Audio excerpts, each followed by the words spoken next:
Thank you for joining us for today's vertical integration. We've had a nice little break, so it's good to be back. Now today we have Chris Starling doing Studying Smarter, Not Harder. My name's Sydney and I'm from the PHN education team. Before we begin, I'd like to acknowledge the traditional custodians of the land that we live and work on. Now for most of us, except for Kelly on the Central Coast, that's Darkinjin land. And I'd also like to pay respect to elders past, present and emerging. So you'll see today we are back in Microsoft Teams in the webinar version, which we are very excited about. So the layout is very different from GoTo. So hopefully you'll get familiar. Once you join, you will join with your camera and microphone automatically on. So if you want to keep them on, keep them off, that's fine. But we do ask you to mute your microphone throughout the presentation. If you want to pop on and ask any questions at any time, please feel free.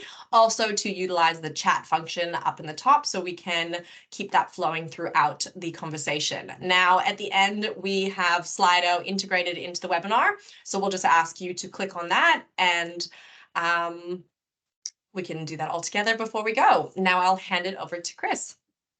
Excellent. Thank you, Sydney. So today I'm coming to talk about basically effective and ineffective study techniques, and which can be applied across the whole range from medical student, registrar, and even for supervisors as lifelong learners. So I'll get straight into it. It is a bit didactic, this session, so very happy to be interrupted, ask questions, and so forth. And usually this talk goes for about an hour, so I'm going to try and move through some of the slides a bit quicker, so I'll explain as I go. So obviously, firstly, I'd like to do an acknowledgement of country. And actually today we're on a lot of different lands, and this slide mentions Wabaka land, which for any of our colleagues living in Newcastle, that's where they are meeting. I'm meeting on Warramai land this morning. So I would like to pay my respect to elders past, present and emerging, and extend that respect to any Aboriginal people who are with us today. All right. So during this session, my main aim is to initially describe some ineffective study strategies, move on to some evidence-based study strategies, and then hopefully show you how you could incorporate some of these strategies into what's called a script study technique. So as a prefix, so I'll go into a number of areas today, but I've gone into them in a lot more depth in this study skills guide, which I wrote with Simon Morgan at GPSA. And so any information that you're keen to learn more about, that's the link. The guide's really comprehensive, and I really encourage you to have a look at it or share with your registrars for the supervisors here today. Okay, so before we get into the ineffective and effective study strategies, I've put this slide on because I think it's really important for registrars to consider where they're up to in their study journey and whether they're actually in the best place to begin studying for their exams. So really important areas, so obviously sleep, work, diet and exercise are really important to have well balanced. In this guide, we talk about some of the evidence around diet and sleep and so forth, but I guess it goes without saying that you need to be getting effective sleep in order to form long-term retention of memories and knowledge and so forth. Sometimes registrars need to consider with work, are they working too much? Do they need to drop to part-time during that sort of 6-month period in the lead up to the exams? Do they need to drop those extra locum shifts they're doing on the weekend? Because you really need to have enough time in order to spend the time studying, but also allow yourself time to retain that knowledge. I won't go into all of these sections in detail because, as I said, they're in the guide, but I think just pointing out the two areas at the bottom, so performance anxiety and learning disabilities, my main key points here would be that if these have been a problem in the past, I usually say to registrars, tell us early, because there are things we can do to put in place to actually support our learners more effectively. So as a supervisor, if you become aware that your registrar has a history of performance anxiety, talk to them about talking to their medical educator. If a registrar has a history of ADHD or dyslexia, very important to talk to us early so that we can apply for accommodations in the exams. And it also impacts how we apply the study in the lead up to exams for registrars. Okay, so I'll move on to the next slide, to how to study effectively. So I guess to the group, before I go into the ineffective study strategies, does anyone, and you can either put the camera on and unmute yourself or talk in chat, what have you found most effective in the past when you've studied? Does anyone have any top tips or key things that they've done in the past that work for them? Well, I recently studied for the AKT and KFP, and I figured out if I've passed yet, so I can't tell you if it was successful or not. But what I did was a lot of reading, and then I would try to set aside an hour or two after I'd finished my study session, which was normally about 4 hours, and I'd have a bit of a break. And I'd just write as much as I could about a like pretend presentation. So I'd say, all right, a patient comes in with a red eye. What am I, how many differentials can I write down? And I'd just try to remember as much as I could about different things that could be related. What happens if they had something in it? What happens if they had autoimmune disease? How would I treat each of those things? And then I would go back and triple check all that with my notes and see where I'd forgotten things already. Perfect. That's awesome. You've gone straight to the end of the talk. That's awesome. So excellent. So that's really good. So it sounds like, it's a bit of retrieval practice, which we'll talk about, and really extending that thinking, which we'll talk about as a form of elaboration as well in this talk. So anyone else have any, Georgia, do you have any other? Well, it's been a long time since I have done it. Yeah. Depends on what type of learner you are. So I know I have to, when I'm reading, I've got to take notes as I go. Then I would write more of a summary sheet. But what really helps consolidate that is the study group and having friends to talk to about it. So it's similar to like, not having it in front of you, but just talking about it. The top tips on your one-page summary really helps consolidate that learning as well. Yeah, fantastic. Yep, awesome. All right, well, I'll go into the next slide. So the first slide is about what's ineffective. And so as you're reading that, I'm sure you'll probably look at these and think, yep, I've done this before, or this is actually how I study. So I'll go down a list. So the first myth, I should say, is about that learning should be easy and effortless. So I think we often gravitate to things that we find easy. So if it feels easy, we think it's working and we should keep doing it. But actually what we find with effective learning is that it actually should be hard and it should test us. Similar to let's talk about a weightlifter, when they're lifting weights, the only way they gain muscle is by using heavier weights. So it's the same with the brain. You need to be working the brain and in order to learn effectively. So just because something feels hard doesn't mean it's not working. Cramming. So cramming is a form of mass practice, they call it. So mass practice is doing a whole lot of study right before an exam, and it leads to short-term gains. And so like for medical students, occasionally this will work because they'll continue to do it because it worked, but it doesn't lead to long-term gains. So that long-term retention of knowledge and understanding doesn't stick with mass practice. So what we want to do is have a much longer lead-in, which we'll talk about. Reading and rereading the textbook. Common approach. I talk a lot to registrars about this, and they'll say, yep, I read Murtaugh 3 times. Why didn't I pass the exams? The problem with that is that they're not reading to understand. So reading and rereading the textbook leads to this thing called the illusion of knowing. So the more times you read something, the more you recognize it, but it doesn't mean that you understand it. So not a good technique. Highlighting. So again, lots of us highlight textbook, and it makes absolutely no difference what color you use or how much you highlight. Actually, so there's no evidence for it. The only evidence, or the only technique that may be useful, is to read the text and then go back through it and highlight just key features, and then think about those key features and take it to another level. So, but going through as you read and highlighting things makes there's no evidence for it. So, and very commonly used. So not to say not to use it, but it's just no evidence that it works. So, the next one is around learning styles. So, and if any of the audience are educators, they might find this a bit confronting, but there's no evidence that adapting a learning style to the learner makes any difference for a long-term retention of knowledge and so forth. So actually what we should be doing is using a whole lot of different methods. So when they talk about learning styles being like visual or tactile or auditory or whatever, and that you have to match it to that learner, actually, yes, we should be using lots of different styles when we study. And yes, good point, Subhashi, about using short blocks of time. And I'll talk about that when we get to the timetable section. I'm a good judge of my own competence. That's a really good statement as well. We're not. So as learners, we're not good at judging our own competence. And you may have heard of something called the Dunning-Kruger effect, where the least competent tend to overestimate their competence the most. So there's ways that we can work on reflection and so forth in terms of getting insight into our own competence. But in general, we're not good at assessing that. And then the final one is around growth versus fixed mindset. And so what we want to do is foster an idea of growth mindset, in that with practice, I will get better at this, as opposed to a fixed mindset where it's like, I'm never going to be good at this. I'm just not good at neurology, or I'm not good at nephrology, or whatever it might be. Okay, so that's the ineffective strategies. So the next slide is on the effective one. So there are 6 listed here, which have been put together by the script for the learning scientists. So the actual concepts themselves are in lots of different literature locations, but the group here, the learning scientists, is a fantastic podcast and blog online, which is more general to all education, not only medical education, but they have coined these 6 terms and done some really good stuff on their website and podcast around it. So I put links in the guide to that if you wanted to learn more about these areas, and I'll go into each 6 of them in a second. The book in the middle is called Make It 6. So again, if you are interested in reading more about memory and successful learning, this book is gold, and it covers a number of these concepts as well throughout it. So let's get into the strategies.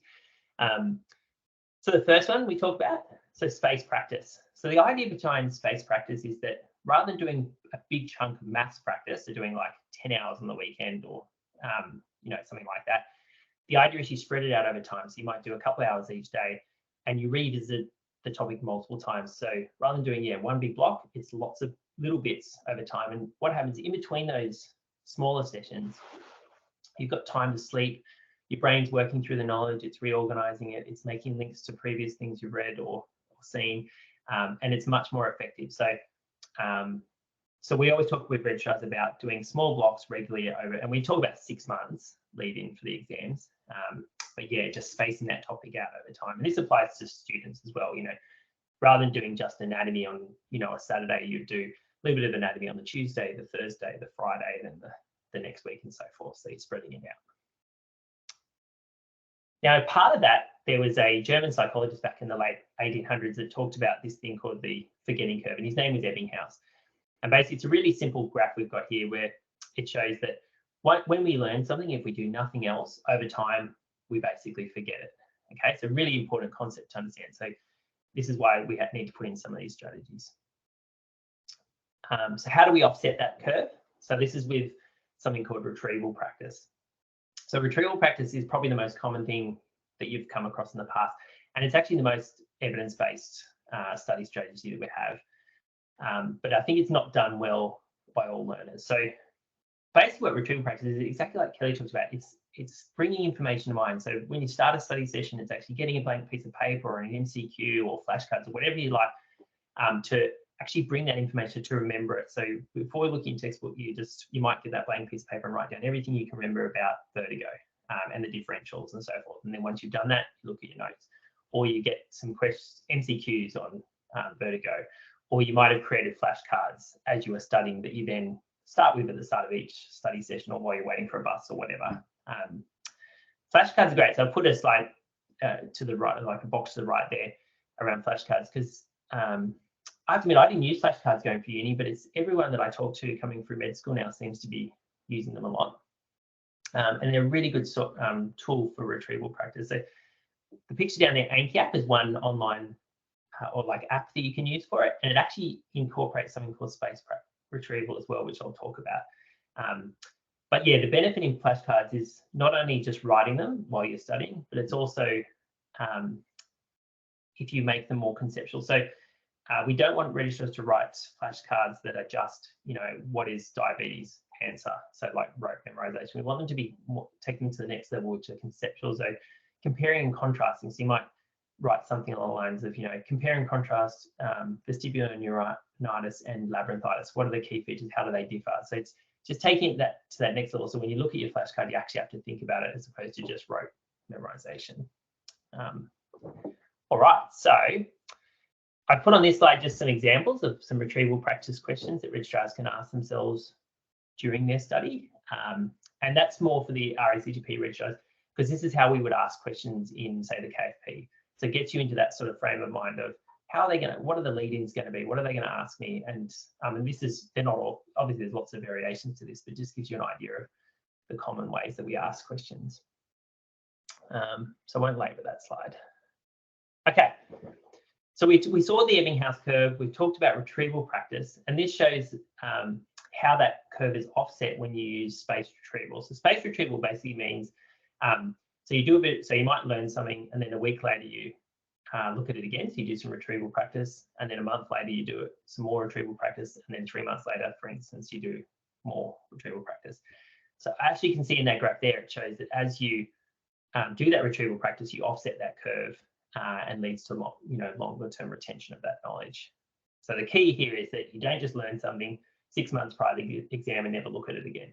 So you want to look at it multiple times, but using retrieval practice, not just reading the textbook or reading your notes. So as I said, feel free to interrupt me if there's any questions on the way, because yeah, this is a bit didactic. Okay, so in this slide, so we talk about the space retrieval, and this is just showing from one of the blogs on the Learning Scientist, actually a study that looked at different ways you could space out that retrieval. So whether in the first one it talked about doing an early review, then having a longer gap and then doing the exam, versus a contracting one where you have a longer gap and then have closer reviews, versus the final one, the equal reviews, so spreading it out equally. And what they found in the study was that the expanding and the equal was superior to the contracting. So I'm a big fan of the expanding. So having a study plan where you've learned something, you look at it, say, in a week or a month, and then you look at it at 3 months. And as you get close to the exam, obviously that expanding learning schedule doesn't go for as long because you've got closer to the exam. I've got a slide later on that shows how you can incorporate this into a study plan. Okay, so we've talked about space practice, retrieval practice. The next one was elaborative interrogation or elaboration, which you'll come across in the literature. So this is basically just reading to understand. So rather than just as you're studying, reading the notes and going, yeah, okay, writing down everything you read, it's actually thinking about what you read, which sounds really common sense, but it's actually harder because it takes longer, because as you're reading, you're thinking, well, why does that happen? Why do, if you're reading about congestive heart failure, why do patients get swollen ankles, or why do they become short of breath? What's the physiology behind that? Why does that happen with that and not with this condition? So it's just that being curious and asking those how and why questions, making connections between other conditions you've read about in the past. Supervisors are really well placed to do this in study, like in your in-practice teaching. So if you present a case, just really trying to have that deeper approach to the learning with the registrars and asking those questions for them. Which in the guide, we've put some prompts here of questions that either the registrars can ask in their own study session or that supervisors can use in practice teaching to really extend the learners. So examples are there. We often use the hypothetical situation. I think that's exactly what Kelly talked about that you were doing in your study sessions, where you were sort of going, okay, but what would happen if this was a child with this presentation, or if the person identified as Aboriginal or Torres Strait Islander, or I think another one is, so how would this presentation differ if I saw them in a rural practice and I'm 500 kilometres away from, a tertiary hospital? What would I have to do as a GP, etc. So it's just really thinking about that learning, and so it's taking a deep learning approach is the other word that's used in the literature. Cool. All right, so the next one is dual coding. This is one of my favorites. So the idea of dual coding is combining, so rather than just looking at words or writing down notes, it's actually combining visuals with those words. And there's lots of different websites and books that use pictures, which you can use as part of your study. The one in the middle, so for instance, is from Murtaugh. So if I showed you that picture and I said that this person has a severe left-sided headache that comes and goes, lasts for short periods of times, but then comes in episodes of headache. Does anyone want to tell me, just by looking at, obviously the diagnosis is on there, but we've got headache, we've got runny eye, runny nose. Does any diagnosis come to mind just from that image? Doesn't matter if you don't know. Yeah, of course, Kelly's straight. I know it. Recently done exams. I'm sure you're going to pass, Kelly. Cluster headache. That's right. Awesome. So yeah, so see how an image can generate that the memory that you've developed for that condition. So and it's really important because patients are going to present to you, so they're not going to have written on their face ptosis, lacrimation, nasal discharge. They're going to be doing that in front of you. So you want to be able to memorize these conditions with using pictures, and it can be as simple as just doing a stick figure and then having arrows coming off for, so you have Cushing syndrome and then have the different physical signs you might find, all the different organ systems that are involved, or just combining those sort of visuals. And I've given some ideas there of other websites that do it. So the other form of dual coding that is really useful is you will have heard of mind maps or concept maps. So that is a form of dual coding. So you have the visual component is the mind map or the flowchart or whatever you want to do. So this is just doing it in a flowchart version. You can also do it with vertigo in the middle and have arrows coming off in every direction. But I like the framework style here. And so what I've done here is just what's called a syndrome-based framework, where you break it down into syndromes and then into the differentials. But you can do it however you like, but I really encourage registrars to do this because it's a nice way to think about differentials and frameworks. There is a concept called retrieval mapping. So we've talked about retrieval practice. So retrieval mapping just involves, getting a blank flowchart, and then before you look at your notes at the start of a study session, you write down vertigo, and then you write down as many, like you do your framework, and then you write down as many differentials as you can think of. And that's been shown to be even more effective than just making a concept map from reading the textbook. So again, so with this script study technique that I'll talk about, that's what we've incorporated, doing that at the start of a study session, and then going back to your notes in your book and filling in the gaps. Because I guess the difference between GP registrars and students is GP registrars have a level of knowledge already. So that's why you can already start doing retrieval practice before you've started studying, or, for your exams. So quick activity. So hopefully you've got a piece of paper and a pen there. Can I get you to draw on that piece of paper the forgetting curve and the name of the German psychologist who's associated with it? And don't worry, I'm not going to get you to share it. It's just a quick activity.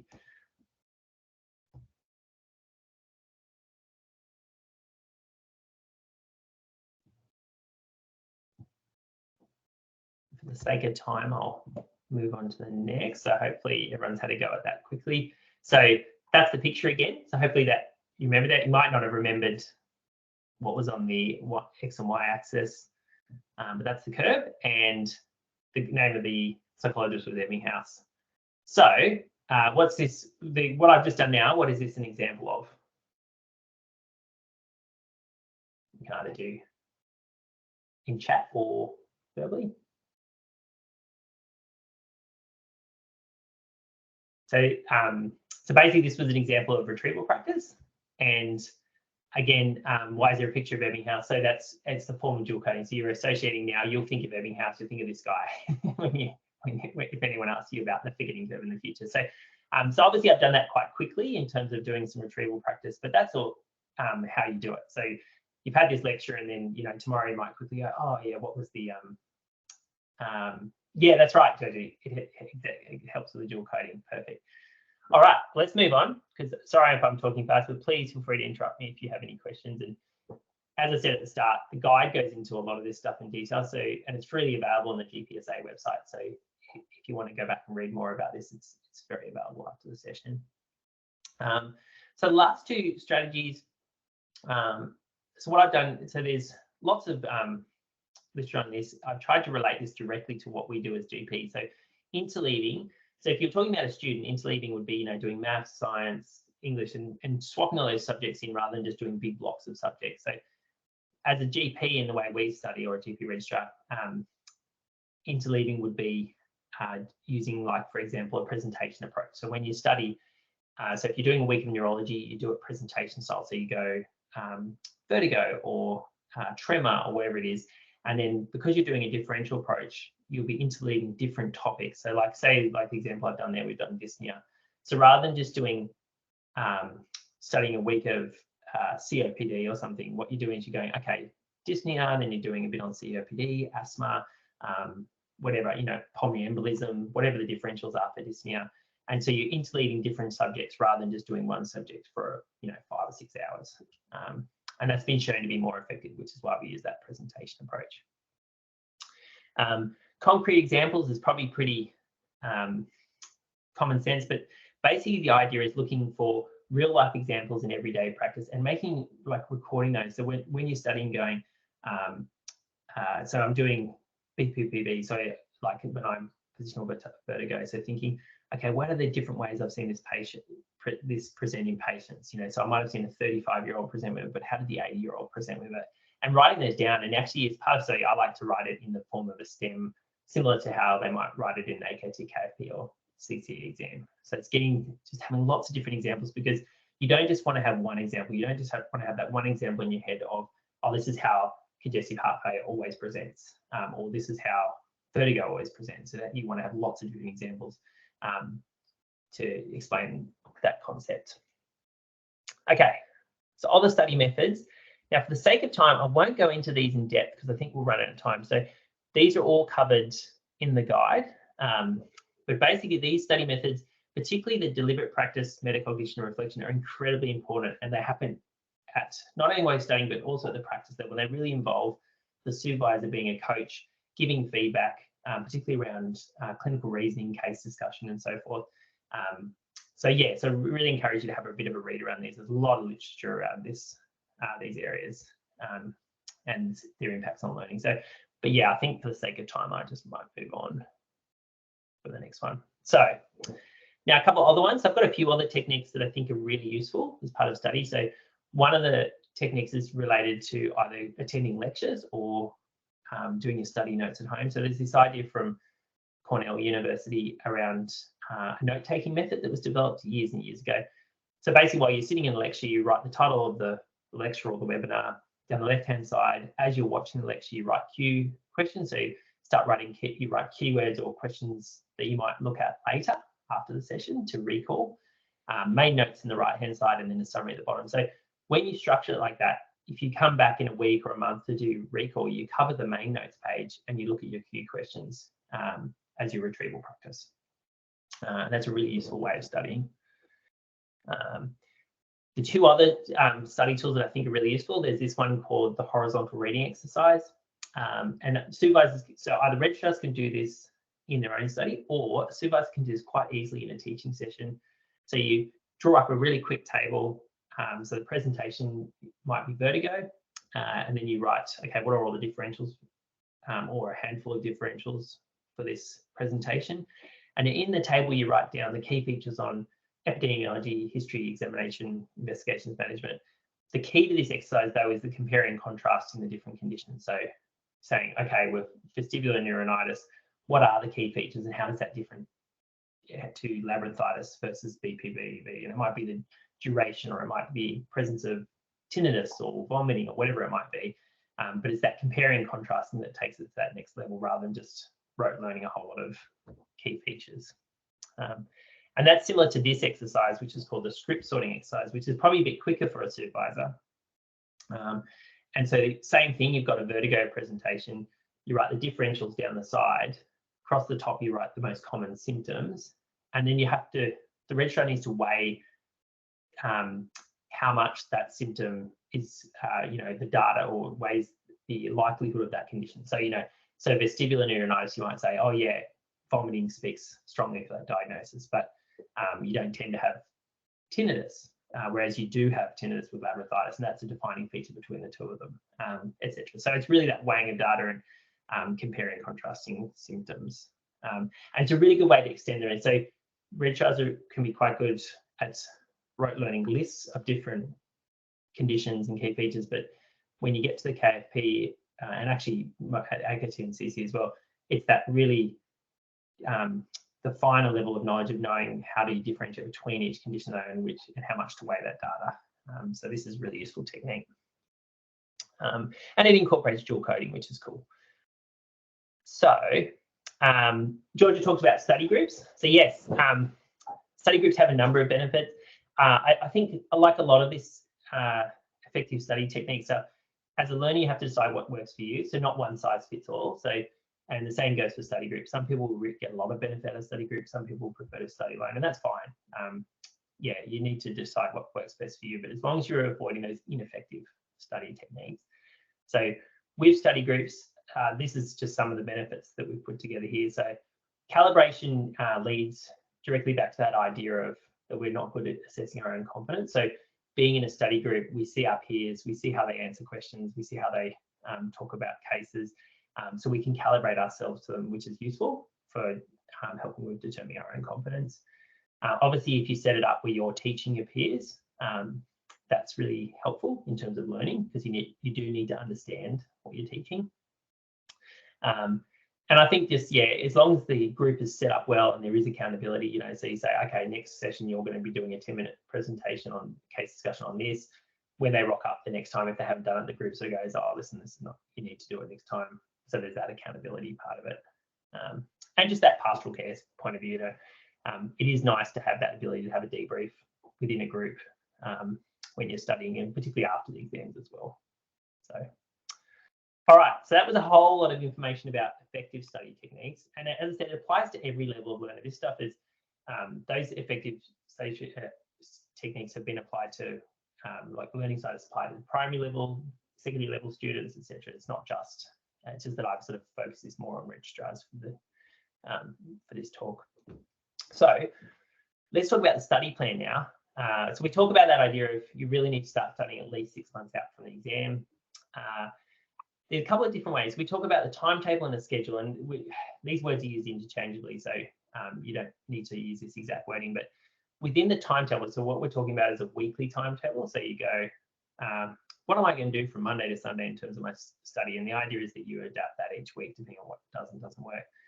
So within that timetable, there's a bit of evidence around how long registrars should study. So on the left-hand side, you can see there, if for registrars who are having trouble with procrastination, there's this idea of using this technique called the Pomodoro technique. Basically, the Pomodoro is you can actually buy a tomato timer you can set to 25 minutes. And so you do 25-minute blocks, but you have 5-minute breaks in between, and then after 4 cycles, you have a longer break. And that's supposed to help with that procrastination side of things. I find that really hard. I like the one on the right, which is doing like 40 to 50 minutes, then having a 10-minute break, and just doing only like 4 hours at a time. So you don't do 8-hour days. So you might do 4 hours in the morning, and then the afternoon you have time off and you exercise and spend time with family or friends and so forth. There is a point there. So Patsy Tremaine, who's a performance psychologist who we use a lot for performance anxiety with registrars, and she's excellent. She's written a couple of books, and that's where this comes from. And one of the things Patsy talks about is that the prefrontal cortex is most active in the morning. So, it's often better to study in the morning. However, having said that, I think it's very learner dependent, and I think some people are more active at night. So I think you do what works for you in terms of that. Okay, so this is an example of a weekly study schedule. So again, you don't have to set it up like so. I've just chosen a generic registrar who lives about an hour from work, or 40 minutes or so, works 4 days a week, so has this beautiful setup where they can study Wednesday, Saturday, Sunday. I've put in some 4-hour blocks there, personal time. My wife pulled me up on this because it looks like I'm saying that they only spend 4 hours with their family each day. That's not what I'm suggesting here. It's just an example. So obviously all this white period here can be with time with your family as well. So, but you can also see there that I've put in an hour each night just for retrieval practice, because I have to admit, if I'd done a full day of work, there's no way I'm going to do effective study after work. So, 40 to 60 minutes of some flashcards, some MCQs, or just a bit of retrieval practice is probably the most I'm going to be able to do.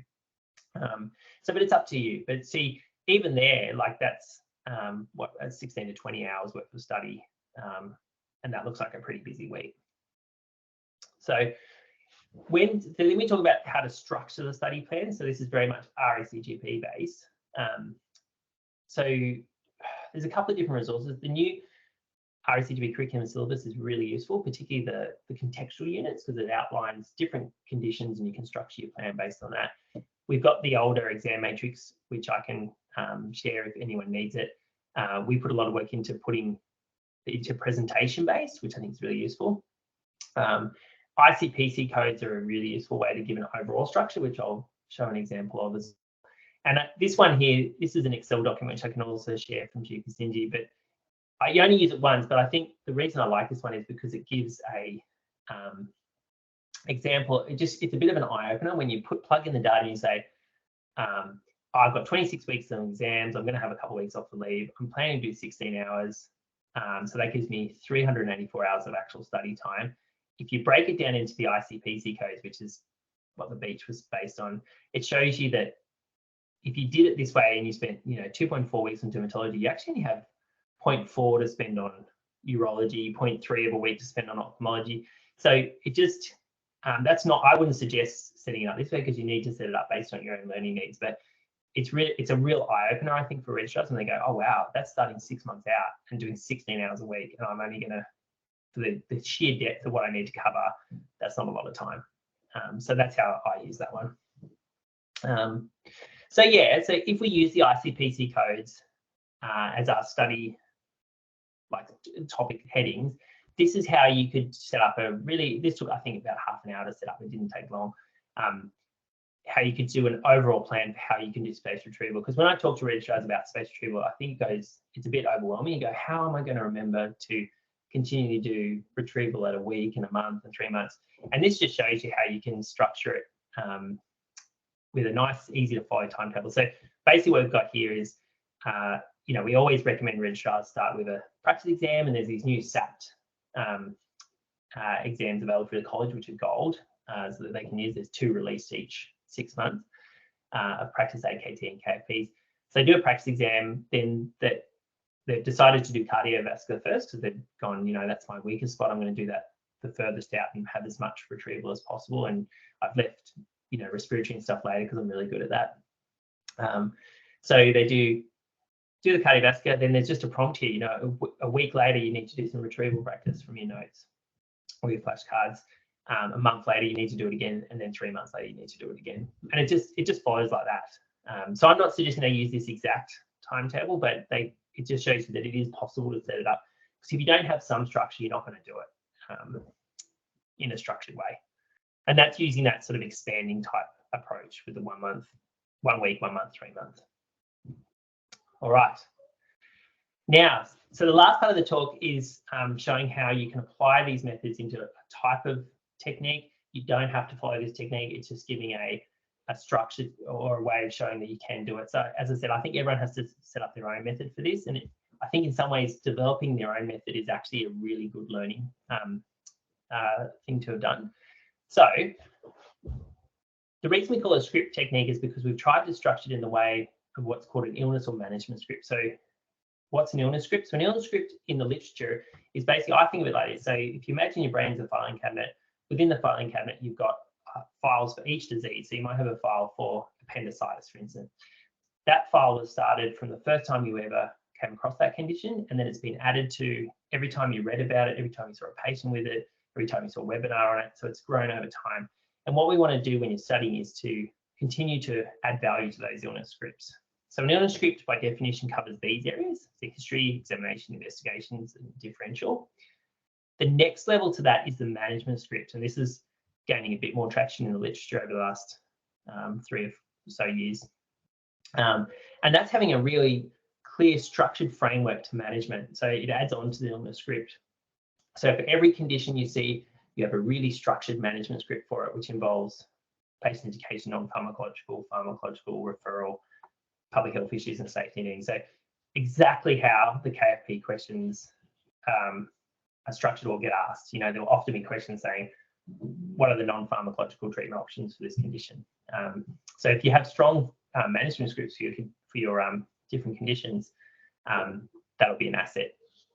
So we developed this template that registrars can use, which looks like this, and I'll go through how it works. And it incorporates all of these strategies. So the first thing that we ask registrars to do is, so let's say you're doing your week on neurology, write down at the start of the week, you write down as many presentations that for neurology. So I've given a list there. So, and you can find these presentations in the exam matrix or in Murtaugh. Murtaugh has great chapters on presentations. And so then you start with one of them. So let's say we pull vertigo. So the next step is to make mind maps of vertigo and the differential. So you write down, and again, you start with retrieval mapping. So you start with a blank mind map or flowchart. You write down vertigo, and then you think of what framework am I going to use to structure my differential vertigo? So there's 2 frameworks. I've given examples there. You might use a time-based one. You might use syndrome. You might be systems. Just depends what's applicable to that presentation. And then you write down as many differentials as you can think of, and then you get back to the textbook and fill out the gaps. Once you've got those differentials, it's then worth stratifying them into most likely or most common and must not miss, because often we do need to think of that both when we're seeing patients as our risk stratification, but also in the exam, they might say, what is the most likely diagnosis for this presentation, or what are the most likely differentials? So if you've thought about that as part of your study, it'll be much more intuitive and come quicker or easier to you. So that's structuring there. Then for each of those differentials, you do a script. So it's like an illness script. So you go back and you say, okay, I'm going to start with benign paroxysmal positional vertigo, and I'm going to work through the script. And so you want to get this down to 1 to 2 pages of study notes where it's really specific. key features for that condition. So you might find a picture of BPPV, so you go, okay, when I think of BPPV, this is what I think of, and it's a picture that incorporates, like this one showing, you know, the otoliths and stuff that, you know, to make you think about that for BPPV. There's a section there for demographics, so thinking about, you know, when is the most common, what genders are most affected, because every STEM, so whenever you get an exam question, it's going to have, you know, name, age, gender, and it'll have maybe contextual information about location or cultural information. So, you know, if it's a hip pain question and it's a child, it's a very different differential as opposed to an 80-year-old patient. So it's demographics are important, and that's why you really want to think for each condition. You know, when does Meniere's happen? When does BPV happen? Do kids get BPV? Is it even one of my differentials for a presentation? So then as you go down the table, it has a section for mnemonics. So there might be a good mnemonic, which I didn't go into depth earlier on, but it is one of the study strategies you can use. The only thing with mnemonics I'll say is that they're useful, but they're not, they are a version of rote memorization. I think they're good. Like the Mertard triads are really useful, but to just generate you know, symptoms related to a condition, or, you know, to remember differentials, but it's, most exams will require more than just memorization. It requires that understanding of the knowledge as a registrar. Then I've got history, examination, key features. So, you know, it's not about writing everything you can think of about BPV or another condition. It's about going, what is actually specific to this condition? What is, you know, what are the key features? What are the critical symptoms of this condition? Incorporating other modalities. So we talked about learning styles, so incorporating, you know, there might be good video on an examination technique, or about, there might be a really good picture that demonstrates it. So incorporating that into your study notes, so you're not just doing written information. Investigations. So again, what are the key investigations? I've said nil required for this one, but other conditions will have specific key investigations. You may also want to consider, the college is never going to ask you to write sensitivity and specificities, but it does form part of your clinical reasoning. So, you know, understanding, say, with stress testing in the setting of chest pain, you know, what are the sensitivity and specificities of a standard exercise stress test versus a stress echo and or a nuclear scan? How does that apply to the patient in front of me? You know, so if I've got a female patient, I might not use an exercise stress test. I might go straight to stress echo or whatever. So it's just to understand. Same with, you know, shoulder exam. For examination stuff, you know, what if this is a positive test, what does it actually mean? So again, it's useful to understand that you don't need to know the exact figures, but just knowing if something is sensitive or specific. Management, so you can see there I've used that management script. So big fan of framework. So using a framework, so as you're studying, putting it into the framework, key features, you know, what are the specific non-pharmacological components for BPV? What other pharmacological ones, etc. Specific safety netting you would have to say for the condition, etc. All right, nearly there. So as we come down the table, so again, while you're studying, so you're writing down your illness script for that presentation, adding some concrete examples, actually writing up, and I've given an example in the guide of how to write up a STEM. You know, it's got a very standard structure of, you know, presenting complaint history, presenting complaint, past medical history, etc., medications, an examination. So think of patients you've seen. So the person I saw with BPV, how would I write him up? Because this is exactly how I'm going to be asked in the AKT, CC, and KFP. They're going to write it like this. Every question is going to be a presentation. So if you get into that frame of mind of thinking, how would I write this up as this you know, example I've seen as a STEM, you'll be really used to it when you see the exam questions. And then yes, for each condition, writing your own exam questions for recall. So when you come back in a week, in a month, in 3 months, you've already got questions there. So you cover your notes and you use your recall questions you've written, or you might have put them into a flashcard app like Anki. And yeah, so Anki I talked about earlier. So that actually has within the program. So you do the flashcard. If you get it straight away, it actually spaces a bit longer for you. Whereas if you don't get it right, it'll bring it up earlier. So it's got this sort of inbuilt spacing part of the program, which is cool.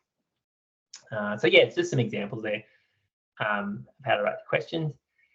And then the final part of the table talks about reinforcing activity. So it's just giving ideas of, you know, once you've done that, so you've done vertigo, you've written your illness scripts, how can you now reinforce that learning? And that's where the in-practice teaching of the supervisor really comes into it, in terms of doing case discussion or So you might have done vertigo last week or neurology, and you come into your supervisor the following week and say, can we talk about cases, some cases on vertigo, or do some together, like pull up some practice cases and work through it together. You might do a podcast. So this podcast, The Curbsiders, is excellent. It's an American podcast.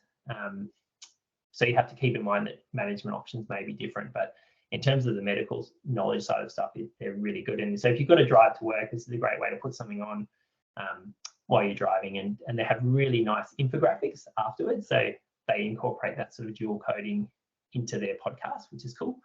Study group stuff. And the GPSA website has some great teaching plans that you might come to your supervisor and say, let's do this teaching plan today. I did diabetes study last week. Let's go through this teaching plan together this week. Or the supervisor can do that as well. While they're studying, the last thing I put there is around references. So the exams will all be based on Australian guidelines, Australian references, and we always try to use recent ones when we write the questions.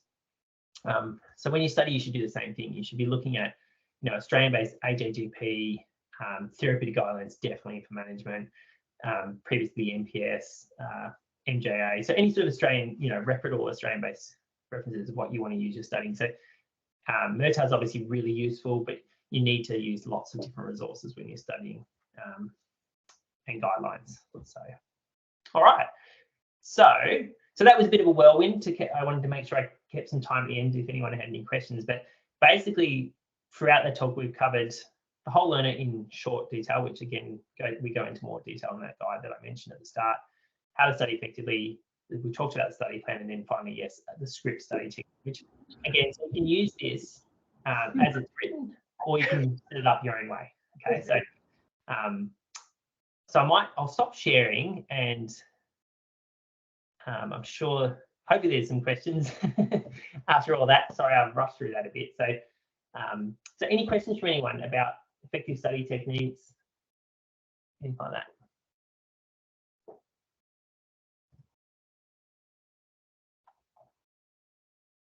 I think we've lost. Oh, there's Georgia. And we've got Renee here as well. Hey, and Renee. we did have Chrissy, but she had to pop out, so we had a little party in here. Cool, awesome. But no, great study. I wish I knew this a few years ago. I know, that's what everyone always says that, and it's amazing. This stuff is really gaining some traction. Like there's a lot out there, and I think it's more incorporated in medical school now, because we didn't talk about any of this stuff when I went through. It was very self-directed, and yeah, I would have done most of those in effective study strategies, I reckon.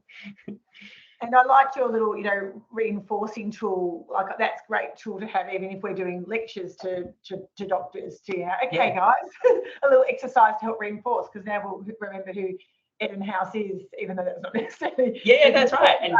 But it's a good tool for if we're doing lectures, or even just with the registrar. If we teach them something, go, okay, now can you tell me, what you've learned, or can you, tell me what differentials, or repeating again that reinforcing. Yeah. So. And as a supervisor, so you can incorporate all these study strategies into your study. You're in practice teaching. So, if you're doing an hour a week, so that when you start you don't have to do it every session, but so if you're doing an hour a day, you'd say, let's do a bit of space retrieval, retrieval practice for what we learned last week. So last week we talked about hypothyroidism in a case discussion. Tell me, what are the differential diagnoses for hypothyroidism? Write them down on a piece of paper. Which is really quick, and then you could go, okay, let's compare and contrast. How do you differentiate between Hashimoto's and, de Quervain's thyroiditis, or whatever, what are the differences? What are the key features? And you can quickly do that at the start of an in-practice teaching session, because the problem with this is I can present these techniques, but to get uptake from learners, it needs to be incorporated into every day so you can see it working, because it is hard. So the stuff I just talked about, it's harder. Like you have to do more, you have to work. It's not just as easy as reading your notes, writing notes, reading your notes, writing your notes, reading your notes, like everyone likes to do. So I think you have to see it work in practice as well.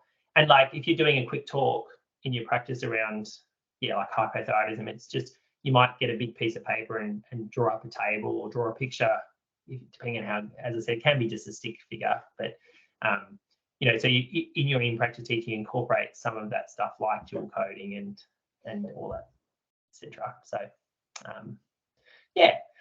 Hey Chris, I really liked the study cards. I never did palm cardy study things, but I think that's a really good idea because you could have the same question and just use the same question for all these different presentations, like list Totally. 5 differentials or list how it would present or pharmacological options or whatever, and you could use the same card. Totally. And then you could find the answers elsewhere. So that would be helpful, I think, as well. That's a great idea. Yeah, totally. And it's something that if you, as you're studying, if you do it, like you wouldn't want to have to sit there and make a palm card or like a flashcard set from scratch just in one sitting. So if you do it as you go, like as you're doing your script or BP, you buy a couple of flashcards. Then when you're doing nothing or in between patients, you can pick up your phone and just do a couple of flashcards while you're sitting there, and it's sort of integrating, and it's or like on those nights where you're just like, I can't do any study, I'll just do some retrieval practice. So yeah, flashcards, and I definitely, the MCQs are great. The only issue with multiple choice questions is finding them related to your topic. So BMJ on examination, for instance, I think you can group by topic, but then you've got to keep in mind that that's a UK-based resource, so the guidelines might be different for some things. But yeah, so I think sometimes that's a bit tricky to go, like, I want to just do respiratory MCQs right now. How do I find those? But you can almost write your own, like you said, Kelly. You just have, like, just do KFP questions and say, oh, this is a presentation first with dyspnea. What's my differential? What are the key features on history? And use real patients to say, well, how did I do this for my real patient who I saw yesterday? Yeah, so any other questions from anyone? Or obviously it's very relevant if you're about to sit your exams, and I can see I think everyone's probably done their exam sitting here, but except for Renee, you don't need to worry about exams just yet. She's got plenty of time, but it's good. Yeah, you're just surviving at the moment. Have that information beforehand, and just to sort of, because at the moment she'll start sort of studying, like, Reactively, yeah. to be able to survive in general practice. Yeah. But then she'll be able to, extend on those notes and go from there. But Totally. I mean, I also mentioned there was an app called Anki that can make cool flashcards too. Yeah, that's it. And there's one I haven't played with. I do Recall as an online program, and I think that incorporates some of the other effective study strategies that I talked about. So I haven't played much. My understanding is it actually links. You can link it to your study notes. So it has the Recall flash app type thing, but then you can have a link to study notes. You can actually, if you get it wrong, you can somehow go to your study. I think you get like 100 or 200 free, and then you have to pay for the app. But yeah, so that's quite nice because if you want your notes, I do Recall. I do. I do Recall. Sorry, Chris. I was just going to say some of the points you said are good for even for us who are not doing the exams, because we can use those history factors. Like when a patient comes with vertigo, we can say which are the relevant positive, which are the relevant negatives. We can use that to, really have a clear system. Yeah, totally. I find that is definitely how I practice. Particularly if I'm uncertain of a diagnosis, I think falling back on frameworks is really helpful. Like to deal with uncertainty and just going, okay, have I considered a wide differential? What is most likely? And I'm a big fan as well. If like doctors are struggling a bit with differentials or management scripts, is having an autofill with those, like particularly manuscripts. So they put in the autofill and then they have to actually think about those questions, or they have to actually write 3 to 5 differentials when they in their medical record, so that it's forcing that cognitive strategy of doing it. Yes. But it does take longer and it requires a bit more thought. But Thanks. Excellent.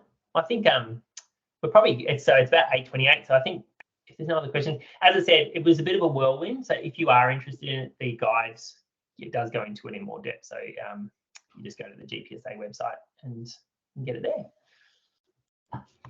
Cool. Are you on mute, Sydney? Sorry, I thought I did hit it. Thanks, Chris. That was wonderful. I'm just going to stop the recording and then, brilliant. I think that'll